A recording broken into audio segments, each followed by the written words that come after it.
How's it going, guys?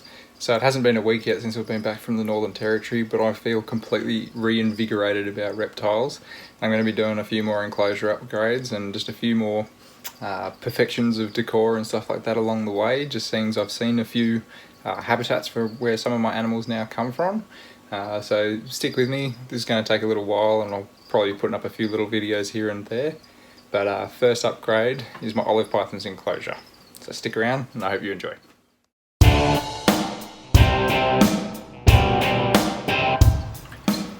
So this is my olive enclosure.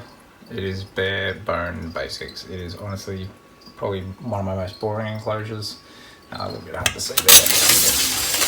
Get that out of the way. It's the largest URS vivarium that they build.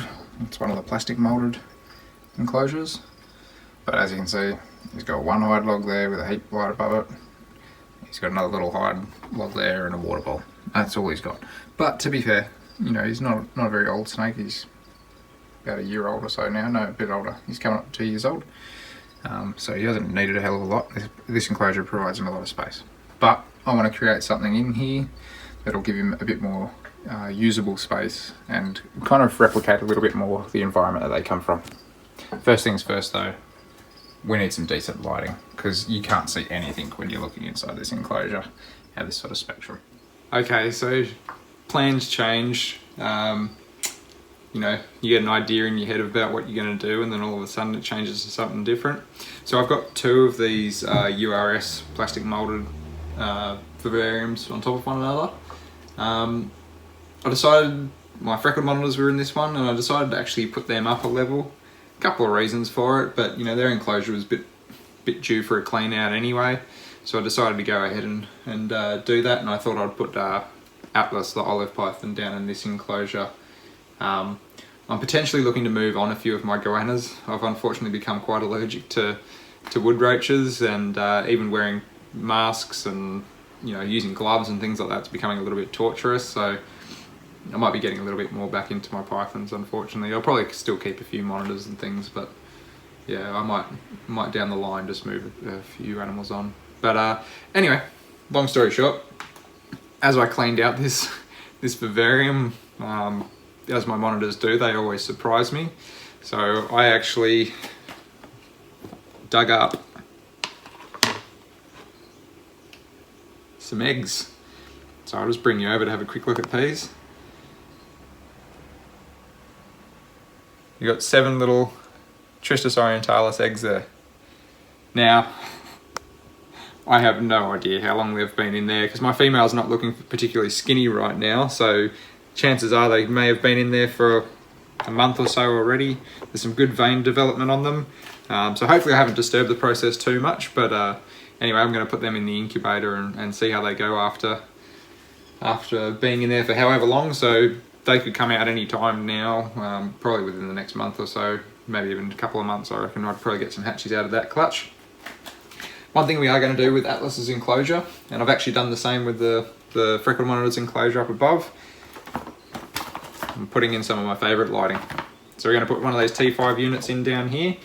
I'm going to give Atlas a 5.0 UVB, just nothing too harsh for a snake, I don't think is necessary. You don't have to give snakes UVB, but I think that any animal is going to thrive with UVB if they're going to be a natural day basking animal.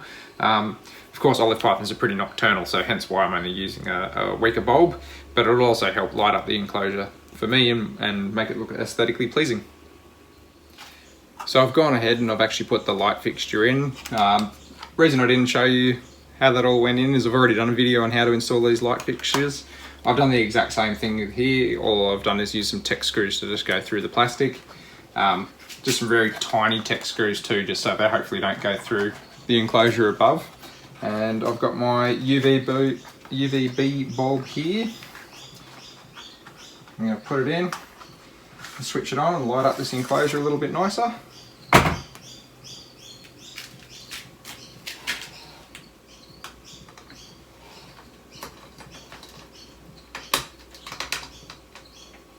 Alright, so that's in place. As always, I'm going to give it a bit of a wipe down with a paper towel. Alright, feels pretty good. Hopefully she should turn on now. I was never promising when it does that.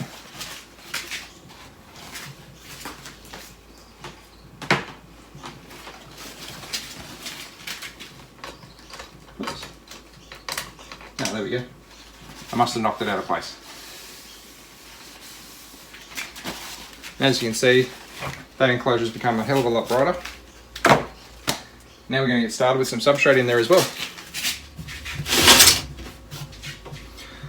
So with this enclosure, I'm actually planning to make it a semi-bioactive enclosure. Well, probably more so a fully bioactive enclosure if possible. So I'm going to lay down a base layer of coir peat, which is like your coconut husk that you can just expand in a brick, like such. So I've just made up a couple of buckets of this. There's probably close to, I don't know, maybe 30 litres or so of this.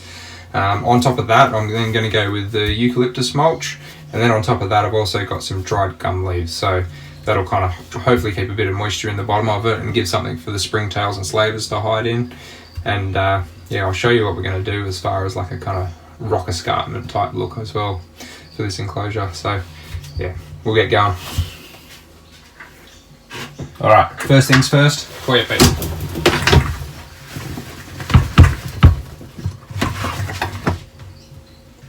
A fair whack of this in here.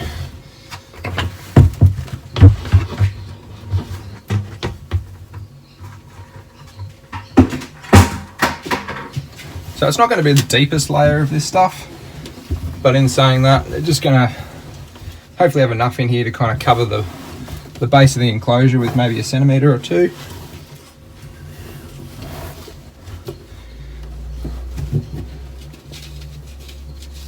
Still a few bits that are a little bit dry, but they'll break up over time.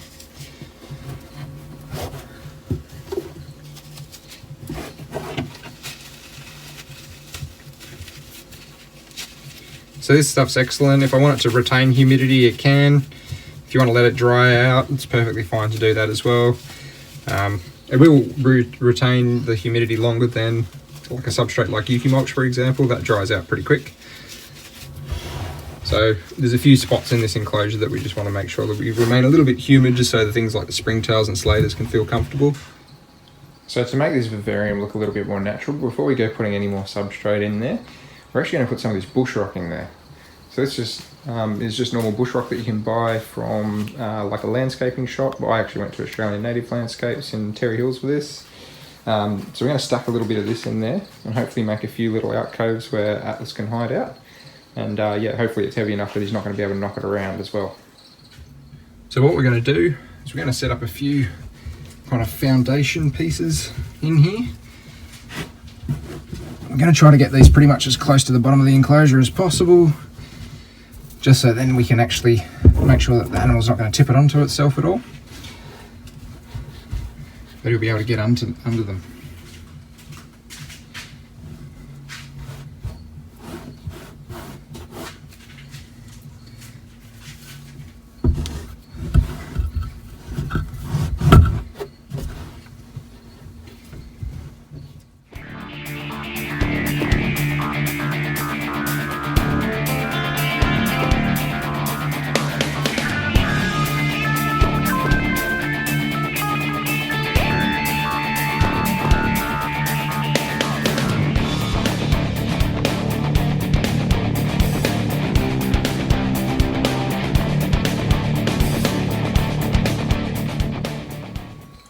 Well, there you have it. I've made a couple of caves. These rocks are nice and sturdy. They're not really going anywhere. So we'll go and get the next layer of substrate in, which is the eucalyptus mulch. So I do love this stuff.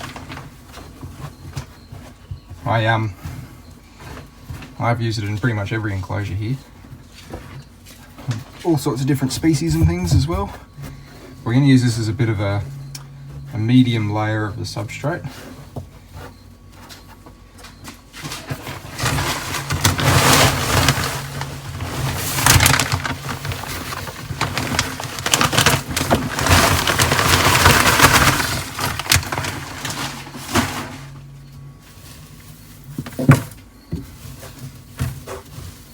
This particular bag, usually I go with the Bunnings stuff, but this particular bag I actually got from Flower Power of all places.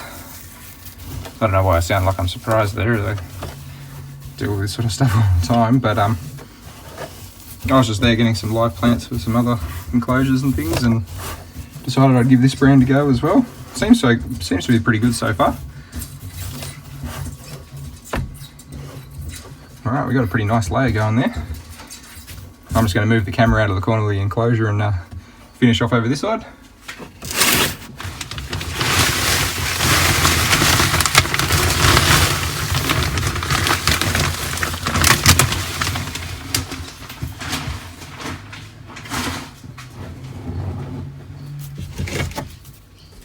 Isn't it a bugger when you get substrate in your glass tracks? Rookie error.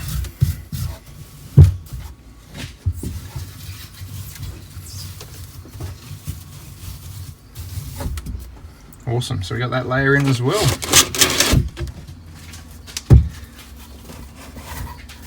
Something I am going to do is I'm going to place a little rock, just a bit of this flat bush rock, just underneath his basking light here. What that's going to be able to do is just help that rock warm up, and then he's got another little area to bask apart just up in here too. So then also when the lights go out, this rock will retain a little bit of heat for a while as well. And yeah, hopefully you'll like that. So one thing I noticed, especially when we were in the Northern Territory, so it was dry season when we went up. The one thing that was all over the ground anywhere you went, didn't matter which national park or any sort of bush track or anything you were going through, was gum leaves. And they were just absolutely everywhere. They've got these really kind of short gum tree forests or eucalypt forests everywhere. So that's what we're going to do in here as well. Something I did do with the gum leaves though, so I actually collected them all, put them into a black plastic rubbish bag. I actually chucked them in a freezer for the better part of a week just to try to hopefully kill off any sort of bugs or anything like that that could have been harbouring in there. So I'm just going to start breaking these up and littering them around the place to just kind of give it a bit more of an aesthetic feel. And then as the springtails and slaters kind of make their way through this enclosure too, they'll help break all these down and just becomes a bit of a natural compost for them.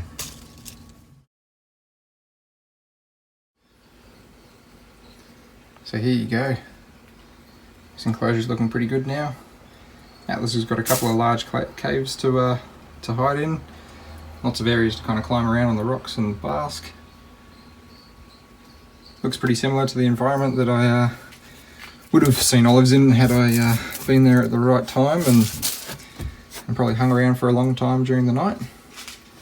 Also just added in a little water bowl down here. I am planning to put some grass tussocks in here as well. I've just got to make sure I can go out and actually collect some. I know a good area to go to, so hopefully they will be in here in the not too distant future. Last thing to do is actually put the snake himself in. I'm sorry guys, I lied to you. There's one more thing that we have to do before we put the snake in. And that's to introduce some bugs. So crawling all over these big lumps of charcoal are little springtails. So I'm going to whack a couple of bits of charcoal in there. Hopefully find some with quite a lot of springtails. Or actually what I might do is, seeing these guys are hydrophobic, I think that's the right term.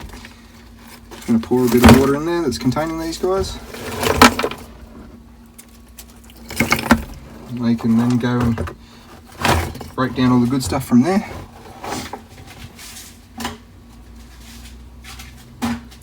And the other thing that I've been kind of culturing on the side is wood lice, or little slaters. So I'm going to knock a few of these guys into here as well. There we go. There's a whole stack under that bit of cardboard.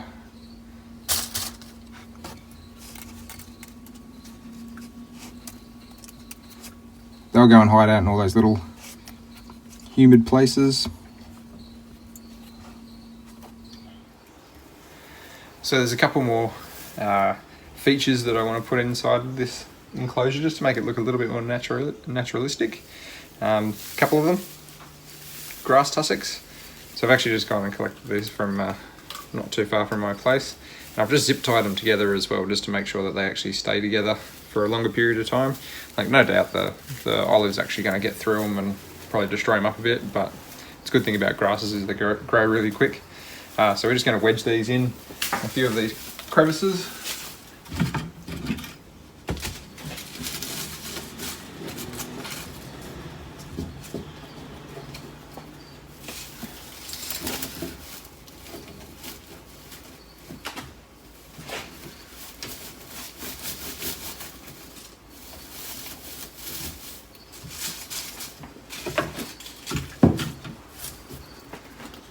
Like so.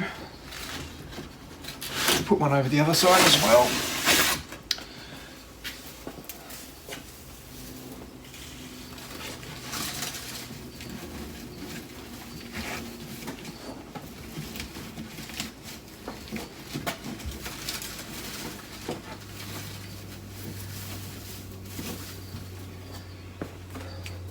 What I might do for that one is I might actually get some spare bush rock.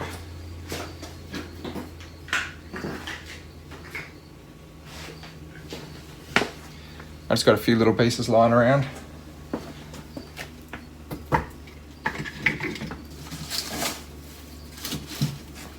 just going to wedge these into the corner just to help prop up that plant.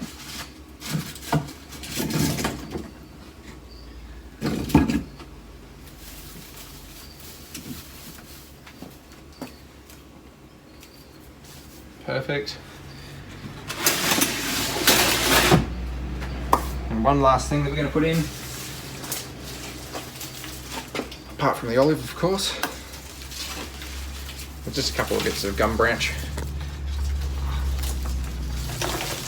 And these I'm just going to wedge over in that more rocky area in the corner.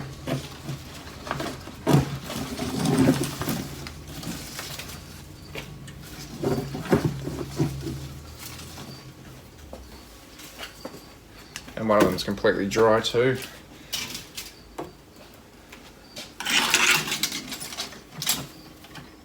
There we go.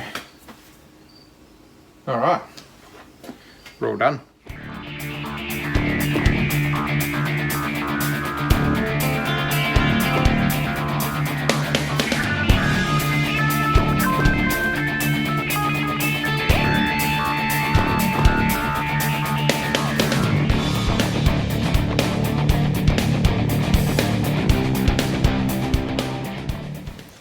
So for those of you that haven't met Atlas before,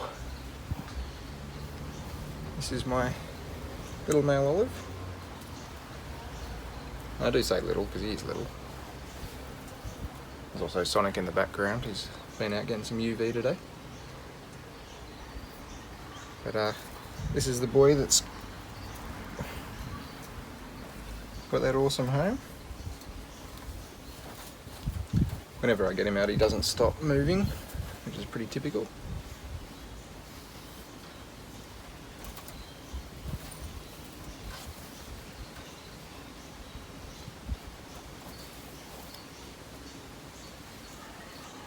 So yeah, let's go and put this little fella into his new digs. I'm sure he's going to love it, love exploring it. He'll probably feel right at home.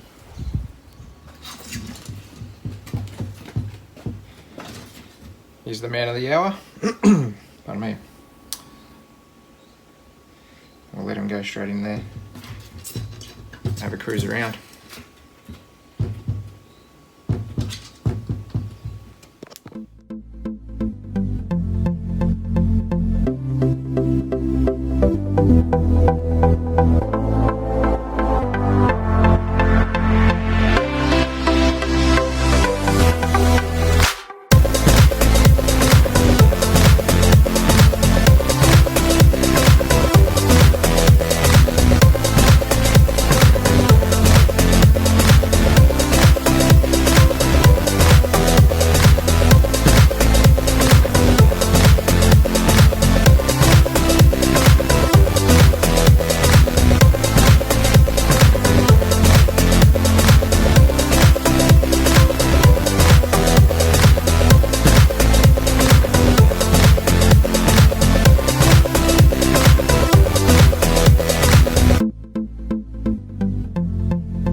you guys enjoyed this video. If you did, please make sure to give it a like. Even chuck a comment down there if you have any ideas of something else that you want to see me do.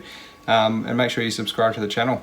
So yeah, anyway, from me and Atlas, take it easy, guys.